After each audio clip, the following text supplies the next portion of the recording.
नमस्कार दर्शकों, आपके साथ मैं हूं विवेक शर्मा और आप देख रहे हैं उत्तर बंगाल एवं सिक्किम का 24x7 television news channel SK live. अब बढ़ते आज की प्रमुख खबरों पर विस्तार। खराब पड़ा है शमशान घाट का इलेक्ट्रॉनिक चूल्हा, भारी बरसात में लकड़ी पर शव जलाने को मजबूर लोग। इस्लामपुर नगर पालिका द्वारा संचालित इस्लामपुर सतीपुकुर शमशान घाट का इलेक्ट्रॉनिक चूल्हा बंद पड़ा है। इलेक्ट्रॉनिक चूल्हे के खराब होने से लोगों को भारी बरसात में लकड़ी पर शवों का दाह संस्कार करना पड़ता है। स्थानीय लोगों ने बताया कि 3 जुलाई से शमशान घाट का इलेक्ट्रॉनिक चूल्हा बंद पड़ा है। शमशान घाट का इलेक्ट्रॉनिक चूल्हा खराब होने से लोगों को काफी असुविधाओं का सामना करना पड़ रहा है। इलेक्ट्रॉनिक चूल्हे की मरम्मत कब होगी, इस बारे में निश्चित रूप से कुछ नहीं बताया गया है। गौरतलब है कि उत्तर बंगाल विकास मंत्रालय की ओर से इलेक्ट्रॉनिक चूल्हा का निर्माण किया गया था। उत्तर बंगाल विकास मंत्री रविंद्रनाथ घोष ने इस्लामपुर सतीपुकुर शमशान घाट के इस इलेक्ट्रॉनिक चूल्हे का उद्घाटन किया था। जानकारी के अनुसार इलेक्ट्रॉनिक चूल्हे का क्वाल खराब होने से यह काम नहीं कर रहा है। लोगों ने बताया कि इलेक्ट्रॉनिक चूल्हे के बंद होने के कारण अब कुल 8 शव को लकड़ी पर जलाया गया। शमशान घाट के कर्मचारी किरण विश्वास ने बताया कि कल माइकिंग कर इस परिसेवा के बंद रहने के बारे में लोगों को जानकारी दी जाएगी। वहीं इस्लामपुर नगर पालिका के प्रशासक कन्हैयालाल अग्रवाल ने बताया कि खराब पड़े इलेक्ट्रॉनिक चूल्हे की जल्द मरम्मति की जाएगी। 3 তারিখ থেকে 3/7/2020 থেকে বন্ধ আছে, মানে এই কয়েলের প্রবলেম হয়ে গেছে। তো অসুবিধা হওয়ার জন্য লোক এসে জিজ্ঞেস করছে, আমি বলছি যে ব্যাপার মানে চুল্লির কয়েল কেটে গেছে। বলা হয়েছে যে চেয়ারম্যানকে বলে, চেয়ারম্যান নোটিশটা দিয়েছে আমাকে। তো দেওয়ার পর চেয়ারম্যান বলছে ঠিক আছে, এর মধ্যেই মানে চুল্লি ঠিক হয়ে যাবে। এর মধ্যে আমরা কালকে মাইকিংয়ের প্ল্যান করছি, যে বড়বাবুকে বলা হয়েছে যে কালকের মধ্যে একটা মাইকিং করে দিতে, তাহলে পাবলিকের কোনো অসুবিধা হবে না। जलपाईगुड़ी में कई वार्ड जलमग्न, सुरक्षित स्थानों की ओर कूच कर रहे लोग। लगातार भारी बारिश के कारण जलपाईगुड़ी के 25 नंबर वार्ड की करला नदी संलग्न परेश मित्र कॉलोनी के निचले इलाके जलमग्न है। इन इलाकों में कहीं घुटने भर तो कहीं कमर तक पानी जम गया है। कई स्थानों में लोगों के घरों में पानी घुस गया है।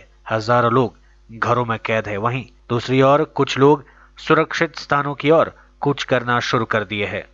অবস্থা তো খুব খারাপ, যে অনলাইন যে অবস্থা, তার মধ্যে যে জল ঘরের মধ্যে ঢুকে কাপড় হাবি যাবি যা সবারই সংসারে সব নষ্ট। এই বোটা কোটা সবই খুব অসুবিধা, কোনো মানে ব্যবস্থা নেই। কোথায় যাচ্ছে এখন, কি করবেন? এই রাস্তার মধ্যে আসছি এখন এইভাবে যাচ্ছে। এখানে আমার থাকার 25 বছর হলো। ওই প্রতি বছরে এই রিপোর্টার আসে, বর্ষার সময় দেখে চলে যায়। সেদিনকেও আসলো, আপনিও আসেন মনে হয়। ওই সব খালি খালি দেখাবা, আর কাজ টাজ কিছু হয় না। কি কাজ চাচ্ছেন? আমরা চাচ্ছি যে বাদটা আমাদের যদি হয়ে যায় তাহলে এইরকম ক্ষতি সবাই হয় না। এখন কি অসুবিধা? অসুবিধা সবার ঘরে ঘরে জল ঢুকে গেছে। এখন কি উপরে উঠে? এখন ওই রাস্তায় আসলাম বাচ্চাকে নিয়ে। भारी बारिश के कारण अलीपुरद्वार के कई इलाके जलमग्न, कालजानी नदी में पीला संकेत जारी। लगातार बारिश के कारण कई वार्डे जलमग्न है। नदियों का जलस्तर काफी बढ़ चुका है। अलीपुरद्वार के कालजनी नदी में पीला संकेत जारी कर दिया गया है। भूटान के पहाड़ी क्षेत्र में हो रही लगातार भारी बारिश हुआ जिले में भी हो रही अविरम बारिश से कालजनी, तोरशा समेत विभिन्न नदियों का जलस्तर काफी बढ़ चुका है। पिछले 24 घंटे में अलीपुरद्वार जिले में 345.40 मिलीमीटर, हासीमारा में 161.40 मिलीमीटर बारिश रिकॉर्ड की गई। भारी बारिश के कारण अलीपुरद्वार के 15, 18, 5, 8, 9 समेत कई वार्डों में पानी जम गया है। कहीं घुटनों भर तो कहीं कमर तक पानी जम गया है। इन इलाकों में पानी जमने से हजारों लोग दिक्कतों का सामना कर रहे हैं। इस बीच इलाकों में कई राहत शिविर खोले गए हैं। जलमग्न इलाकों से लोगों को निकालने के लिए बोट उतारे गए हैं। খুবই দুর্যোগ অবস্থা, মানুষের ঘর বাড়ি ভেঙে গিয়েছে, তারপরে আপনার জলে আধডোবা হয়ে আছে, মানুষের খাওয়া খাদ্য নাই। প্রশাসন খুবই বিপজ্জনক অবস্থা চলছে। প্রশাসন থেকে কোনো ত্রাণের ব্যবস্থা? কোনো ব্যবস্থাই হয় নাই। জলের মধ্যে লোকজন আছে? হ্যাঁ, জলের মধ্যেই আছে। লোক আছে, মোটামুটি ভালোই আছে। আগে বাড়ির মধ্যেই আছে, এখানে জলের মধ্যেই আছে। এখন তো কিছু পাওয়া যায় না। কোনো কিছু আছে না প্রশাসন থেকে দেখতে? প্রায় 200টা ঘর আছে, প্রত্যেকটা ঘরে জল ঢুকে গেছে। আর মোটামুটি অনেকে বাড়ি ছেড়ে দিয়েছে। বাঁধের উপরে তাঁবুটা নিয়ে অনেক পরিবার ওখানে রয়েছে। তারপরে মানুষের যেটাকে পশু, গরু, ছাগল সবাইকে নিয়ে বাঁধেই আছে। আর বাঁধের পাশে যারা আছে, নদীর পাশে, তারাও সবাই বাঁধের উপরে, আমার খাটের উপরে জল। ছেলে একদিন বেরোল, আমি একদিন বেরোলাম। এখনও কোথায় যাবো ঠিক করতে পাইনি আমি। তো পাড়া পেয়েছে কিন্তু আমি রাত্রে থেকে ঘরের ভিতরে ছিলাম। 5 किलो अफीम के साथ 2 तस्कर गिरफ्तार। अलीपुरद्वार जिले के कामाखेगुड़ी आउटपोस्ट के पुलिस ने 5 किलो अफीम के साथ 2 तस्कर को गिरफ्तार किया है। पुलिस सूत्र के अनुसार असम से सिलीगुड़ी तस्करी करने के दौरान पुलिस ने तस्करों को धर दबोचा। उनके पास से 5 किलो अफीम जब्त किया गया है, जिसका बाजार मूल्य करीब 3 लाख रुपए बताए जा रहे हैं। पुलिस ने बताया कि खुफिया जानकारी के आधार पर शनिवार देर रात अलीपुरद्वार के कामाखेगुड़ी आउटपोस्ट की पुलिस ने असम सीमा के बारोबिशा इलाके में नाका चेकिंग के दौरान ट्रक की तलाशी ली। तलाशी के दौरान अफीम बरामद किया गया। पुलिस ने ट्रक चालक सुरेंद्र सिंह एवं खलासी राजदेव सिंह को गिरफ्तार कर लिया है। पुलिस पूरे मामले की जांच में जुट गई है। लेते छोटा सा ब्रेक, फिर मिलेंगे ब्रेक के बाद। कक्षा 10वीं और 12वीं के बच्चों के लिए है सुनहरा मौका। 10वीं के बच्चों के लिए है पैरामेडिकल कोर्स और 12वीं के लिए है मेडिकल कोर्स। किफायती फीस व बैंक की सुविधा के साथ विभिन्न डिग्री डिप्लोमा है उपलब्ध। सभी स्ट्रीम के बच्चों के लिए खुली है state nursing council and Rajiv Gandhi university and health science and paramedical board government of Karnataka से मान्यता प्राप्त अदन paramedical and nursing college. Contact number 8016235569 Champasari, Siliguri. Inner Wheel Club of Gangtok presents online classes, skill-based English learning. They also provide dance classes which includes Kathak, Odissi, classical, semi-classical and folk dance. The club also offers online abacus classes. For further details, please contact Sunita Kiran 9733178176. आज जहाँ corona से सभी है परेशान, हम लाए हैं कमाने का तरीका आसान। 21वीं सदी में महिलाएं आत्मनिर्भर होकर स्वाभिमान के साथ जीना चाहती है। अगर आप एक गृहिणी हैं और घर से ही मुनाफे वाला व्यवसाय करने का सोच रहे हैं तो आपके लिए सुनहरा मौका लाए हैं टपरवेयर के सिलीगुड़ी स्थित पूरे नॉर्थ बंगाल के डिस्ट्रीब्यूटर नारायणी पार्टी सेल्स। तो सोचिए नहीं, स्क्रीन में दिए गए नंबर में संपर्क कीजिए और विस्तृत जानकारी लीजिए। घर बैठे पैसे कमाए, आज ही फ्री मेंबरशिप लीजिए, अपने सपनों को पूरा कीजिए। मुश्किल की इस घड़ी में आपका साथी सिर्फ टपरवेयर। आपके विजुअल एडवर्टीजमेंट के लिए एसके लाइव ही बेस्ट ऑप्शन है। एसके लाइव का इस क्षेत्र में 24 घंटा टेलीविजन, एंड्रॉइड ऐप और वेबसाइट पर प्रसारण होता है। सोशल मीडिया पर भी हम उपलब्ध हैं। हमारी व्यूवरशिप 9 लाख से अधिक है। सिक्किम, हैथवे और NXT डिजिटल पर, दार्जिलिंग और कालिम्पोंग में दोनों हैथवे और CCN सेटअप बॉक्स पर, क्लामपुर से लेके मैनागुड़ी हैथवे पर, सिटी केबल पर सिलीगुड़ी और आसपास, नक्सलबाड़ी से पानी टंकी तक NXT डिजिटल में। तो सोचिए नहीं, कॉल करें 7908554308। ब्रेक के बाद आपका फिर से स्वागत है। बढ़ते हैं खबरों की तरफ। कोरोना वायरस संकट के कारण इस साल पंडाल तैयार करने वाले कारीगर और मंडप सजाने वाले कारीगर भी हो गए हैं बेरोजगार। दुर्गा पूजा के लिए ज्यादा दिन नहीं बचे हैं और प्रत्येक वर्ष अब तक बड़े क्लबों के द्वारा दुर्गा पूजा पंडालों का निर्माण कार्य शुरू कर दिया जाता था। इस कारण पंडाल निर्माण करने वाले कारीगर, मंडप सजाने वाले कारीगरों की मांग बढ़ जाती थी। प्रत्येक साल ये लोग काफी बिजी हो जाते थे, लेकिन इस साल कोरोना संकट के कारण पंडालों का निर्माण नहीं किया जा रहा है। यही कारण है कि इस बार न पंडाल निर्माण करने के लिए कारीगरों की मांग है और न ही मंडप सजाने वाले कारीगरों की, इसलिए ये लोग बेरोजगार हो गए हैं।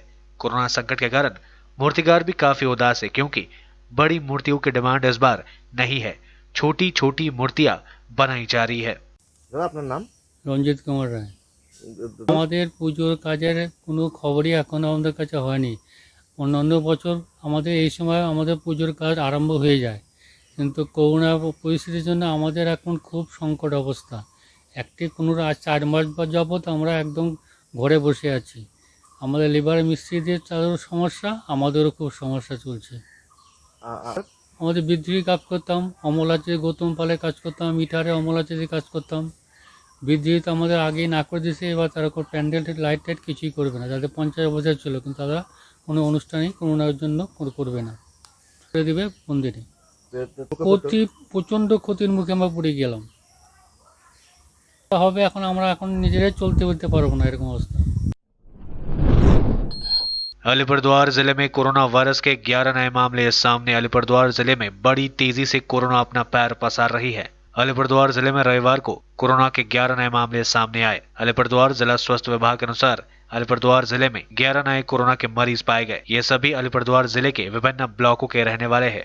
इन सभी को अलीपुरद्वार के तोपसीखाता कोविड-19 अस्पताल में इलाज के लिए भेज दिया गया है। इसके साथ ही ये लोग जिन इलाकों में रहते हैं उन इलाकों को सैनिटाइज करने का कार्य शुरू कर दिया गया है। साथ ही इन संक्रमित मरीजों के परिजनों व उनके संपर्क में आने वाले लोगों की तलाश शुरू कर दी गई है।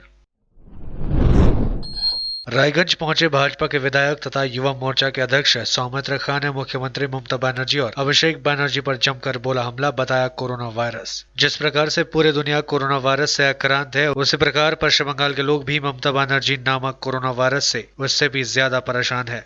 आज रायगंज पहुंचे भाजपा युवा मोर्चा के अध्यक्ष व विधायक सौमित्र खान ने मुख्यमंत्री पर जमकर हमला बोला। उन्होंने कहा कि पूरी तृणमूल पार्टी भ्रष्टाचार में डूब चुकी है और पूरी पार्टी के द्वारा कटमनी लिया जा रहा है, जिससे आम जनता काफी परेशान है। उन्होंने कहा कि ममता रूपी वायरस को दूर करने के लिए भाजपा अब सड़कों पर उतर चुकी है। उन्होंने कहा कि आए दिन भाजपा कर्मियों पर तृणमूल कर्मियों के द्वारा हमला किया जा रहा है, जिससे भाजपा कर्मी घायल हो रहे हैं। उन्होंने कहा कि उत्तर दिनाजपुर जिले के पुलिस अधीक्षक अगर तृणमूल के गुंडा वाहिनियों पर अंकुश नहीं लगाते हैं तो वे खुद युवाओं को लेकर सड़क पर आंदोलन करने के लिए बाध्य हो जाएंगे। उन्होंने पुलिस को तृणमूल कांग्रेस का एजेंट बताया। इसके साथ ही सौमित्र खान ने कहा कि तृणमूल कांग्रेस को छोड़कर उन्होंने पाप का प्रायश्चित किया है। দেখুন বার্তা একটাই যে পশ্চিমবাংলা জুড়ে যেভাবে তৃণমূল কংগ্রেসের পুলিশ আমি এই কারণে তৃণমূল কংগ্রেসের পুলিশ বলছি, কারণ তৃণমূল কংগ্রেসের এখন কোনো কর্মী নেই। তৃণমূল কংগ্রেসের এখন কিছু জমিদার আছে, একটা জায়গায় জমিদারির জায়গা নিয়েছে, ঠিক রায়গঞ্জ, উত্তর দিনাজপুর, মালদা, প্রত্যেকটা জায়গায় করে ইজারা নিয়েছেন জমিদারের মতো যারা মন্ত্রী আছেন। আর তার লেটেল বাহিনী হচ্ছে পশ্চিমবঙ্গের পুলিশ। তা আমরা চাই পশ্চিমবঙ্গের পুলিশ গভর্নমেন্ট রুলস মেনে চলুক। যদি আমাদের শুধুমাত্র কর্মীদের উপরে যেভাবে হ্যারাসমেন্ট করা হচ্ছে এবং কর্মকর্তাদের লিডারদের উপর যেভাবে কেস দেওয়া হচ্ছে, তাদেরকে গ্রেফতার করছে, এটার জন্য আমাদের একটা রণকৌশল তৈরি করা এবং সেখানে রায়গঞ্জেও এসেছি যে পশ্চিমবঙ্গ যুব মোর্চা আমরা দিলীপ দার নির্দেশ মতো এবং জেলা সভাপতি প্রত্যেক জায়গায় জেলা সভাপতির নির্দেশ মতো এবং এখানে লাইডিবাবুর নির্দেশ মতো আমরা চাই যে এই রায়গঞ্জের প্রশাসন সঠিকভাবে কাজ করুক এবং উত্তর দিনাজপুরের প্রশাসন এসপি ভালোভাবে কাজ করুক। আর না হলে আমাদের রাস্তায় আন্দোলন তো জনগণের এবং শেষ কথা বলে আমরা সেই দেখুন আমি তো এলাম। আর এখানে আপনারা জানেন যে এখানে তৃণমূল কংগ্রেসের যেভাবে কালীঘাট থেকে নির্দেশ দেয়, ওখানে একজন বড় ব্যবসায়ী চিটিংবাজ ভাইপো বসে আছে, তার নির্দেশ মতো তো আর জেলা যুব কাজ করতে পারে না। এখানে একটা কাঠামো আছে, জেলা প্রেসিডেন্ট, রাজ্য প্রেসিডেন্ট, পার্টি মিটিং হয়, জেনারেল সেক্রেটারি সমস্ত মিটিং করে এটা যে আলোচনা হয়, সে আলোচনার মধ্যে আমরা আজকে যুব মোর্চার কাছে আমি আজকে এসেছি। যেহেতু করোনা ভাইরাসের মহামারী চলছে সেহেতু আজকে আলাপ করে পরিচয় করতে এসেছি এবং একটা সুস্থ পরিবেশে দু চার কথা জেলা প্রেসিডেন্টের কাছে আলোচনা করতে এসেছি। দেখুন এটা পার্টির সাংগঠনিক ব্যাপার, এটা পার্টির সাংগঠনিক আলোচনা, এটা তাই আমাদের এটা পার্টির এখন আলোচনার মধ্যে চলছে, পার্টির আলোচনার মধ্যে চলছে। राजनीतिक पार्टियों पर कौन लगाए लगाम, खुलेआम नियमों की उड़ा रही है धज्जियां। लोगों की नुमाइंदगी करने वाले जनप्रतिनिधि स्वस्थ नियमों को लेकर दिख रहा है बेपरवाह। राजनीतिक दलों का विरोध प्रदर्शन, रैली व दल बदल कार्यक्रमों में सैकड़ों लोगों का हो रहा है समागम। पूरे राज्य के साथ साथ मालदा जिले में भी कोरोना तेजी से पैर पसार रहा है। सरकार व जिला प्रशासन द्वारा कोरोना की रोकथाम के लिए हर संभव प्रयास की जा रही है। प्रशासन की ओर से कोरोना के तेजी से बढ़ते मामले के मद्देनजर जिले के कई इलाकों को कंटेनमेंट जोन घोषित कर दिया गया है। दिन प्रतिदिन इसकी संख्या बढ़ती जा रही है। मालदा में कोरोना के मामले 1000 से भी अधिक पहुंच चुकी है। तेजी से बढ़ रहे संक्रमण के मामले के मद्देनजर प्रशासन की ओर से जिले में कड़ाई से लॉकडाउन का पालन कराने की निर्देश जारी किया गया है। लोगों को इस बारे में प्रशासन व स्वास्थ्य विभाग की ओर से लगातार जागरूकता अभियान चलाया जा रहा है। बावजूद इसके मालदा के चांचल महकुमे में लोगों में कोरोना वायरस को लेकर गंभीरता नहीं दिख रही है। आम लोगों के साथ साथ राजनीतिक दलों के नेता व जनप्रतिनिधि भी स्वास्थ्य विभाग के नियमों का जमकर धज्जियां उड़ाते दिख रहे हैं। सिर्फ मालदा का ही नहीं, ये हाल पूरे उत्तर बंगाल का है। पिछले कुछ दिनों से विभिन्न राजनीतिक दलों का विरोध प्रदर्शन, विरोध रैली निकलने भारी संख्या में लोगों के एक पार्टी छोड़कर दूसरे पार्टी में शामिल होने का सिलसिला लगातार जारी है। इस तरह के राजनीतिक कार्यक्रमों में सैकड़ों लोगों का समागम होता है, जहां स्वस्थ नियमों की जमकर धज्जियां उड़ाई जाती है। इन कार्यक्रमों में राजनीतिक पार्टियों के नेताओं के साथ साथ जनप्रतिनिधि भी शामिल होते दिख रहे हैं। আজকে দোকান পাচারে যে ভিড়টা জমছে এবং হাটে বাজারে ভিড়টা জমছে, সেই ভিড়টা দিনের পর দিন বেড়েই যাচ্ছে। কিন্তু সোশ্যাল ডিস্টেন্স সাথে মুখে যে মাস্ক লাগাতে হবে, হ্যাঁ, এবং দূর থেকে কথাবার্তা বলতে হবে, এটা তো শিক্ষা দিবে কে? জনপ্রতিনিধিরা, গ্রামের প্রধান মেম্বার, তারাই যখন মানছে না, রাস্তায় মিছিলে বেরিয়ে যাচ্ছে এবং তারাই এসে ভাঙচুর শুরু করে দিচ্ছে, এর থেকে মানুষ কী শিখবে? দোকানে বসে আছে, গ্যাদারিং করে একদম বসে আছে, মুখে মাস্ক নাই, ওই দোকানে বসে গ্লাসে চা খাচ্ছে, ওই গ্লাসে আরেকজন খাচ্ছে, এই তো আমরা দেখতে পাচ্ছি। আর তারপরে দেখতে পাচ্ছি ভিডিওর গাড়ি, প্রশাসনের গাড়ি যখন বেরোচ্ছে তখন মাস্ক লাগাতেই পড়ে যাচ্ছে। তাও তো ফের দেখতে হবে। কতটাই খারাপ আমি এক কথায় বলে বোঝাতে পারবো না, কারণ সোশ্যাল ডিস্টেন্স আর এই মাস্ক পরা, এই দুটো ছাড়া তো ট্রিটমেন্টে আমাদের কোনো হাত নেই। আমাদের এর কোনো ট্রিটমেন্ট নেই, সিমটোমেটিক ট্রিটমেন্ট ছাড়া কোনো ট্রিটমেন্ট নেই। এবারে সোশ্যাল ডিস্টেন্স মানলে ছড়াবে না, এবারে মাস্ক পরলে ছড়াবে না, এই জিনিসগুলো মানুষ বুঝতে চাইছে না। এবং কিছু কিছু মানুষ বলছে কি কজন বললো, এইসব বলে দিচ্ছে জানো। আমি বলছি বাবু, তোমার বয়স 60 বছর, তোমার হলে তুমি বেশিক্ষণ সময় লাগবে না। এটা যদি গ্রামে গ্রামে মানে শহরে সব জায়গায় যদি ছড়িয়ে গেল, কমিউনিটিতে যদি ছড়ালো, তাহলে কিচ্ছু করার থাকবে না, তখন হাতের বাইরে চলে যাবে। সুতরাং গভর্নমেন্ট যা বলছে, যেটুকু বলছে সেইটুকু আমরা মেনে চলি, এবং ওইটুকু মেনে চলার জন্য আজকে ভারতবর্ষে তথা পশ্চিমবাংলায় তথা সব জায়গাতেই কম আছে, যেটা অস্ট্রেলিয়া, ইংল্যান্ড, আমেরিকা ওরা কন্ট্রোল করতে পারেনি। আমরা করছি, আমরা শুনছি, তাই হচ্ছে। কিন্তু যেভাবে মানুষ ঘুরে বেড়াচ্ছে, মুখে মাস্ক নেই, সোশ্যাল ডিস্টেন্স মানছে না, দৌড়ে করছে, কোনো ব্যাপারই না, আনন্দে। কিন্তু এই আনন্দ বেশি দিন থাকবে বলে আমার মনে হচ্ছে না। এই কমিউনিটিতে একবার যদি ছড়াতে শুরু করলো, বা অলরেডি হয়তো ছড়াতে শুরু করেছে কিনা কে জানে, তাহলে কিন্তু শেষ। মানে আমাদের আর কিছু করার থাকবে না, চুপ করে বসে বসে দেখতে হবে। আর ওই দাঁড়িয়ে মরা ছাড়া কোনো উপায় নেই। কে কাকে দেখবে তুমি বলো তো? আমরা কজন ডাক্তার আছি, আমরা সরকারি স্টাফ কজন আছি ইউনিটে, কিন্তু এইটা আগে মানতে হবে। সোশ্যাল ডিস্টেন্স মানো, সোশ্যাল ডিস্টেন্স ডিফারেন্সটা মানো, বাড়িতেই মানো, বাইরে মানো। আমি প্রথমেই বলে রাখি যে গোটা ভারতবর্ষে এবং পশ্চিমবঙ্গ তৎসহ মালদা জেলায় যেভাবে করোনা ভাইরাস ছড়িয়ে পড়ছে, সর্বস্তরের মানুষ যেভাবে আক্রান্ত হচ্ছে, সেটাকে যদি আটকাতে হয় তাহলে সমস্ত স্তরের মানুষকে কিছু নিয়ম বিধি মেনে চলতে হবে, যেটা আমরা সকলেই জানি। মাস্ক ব্যবহার করা, সামাজিক দূরত্ব বিধি মেনে জীবনে চলাফেরা করা, এটা আমাদের আশু কর্তব্য।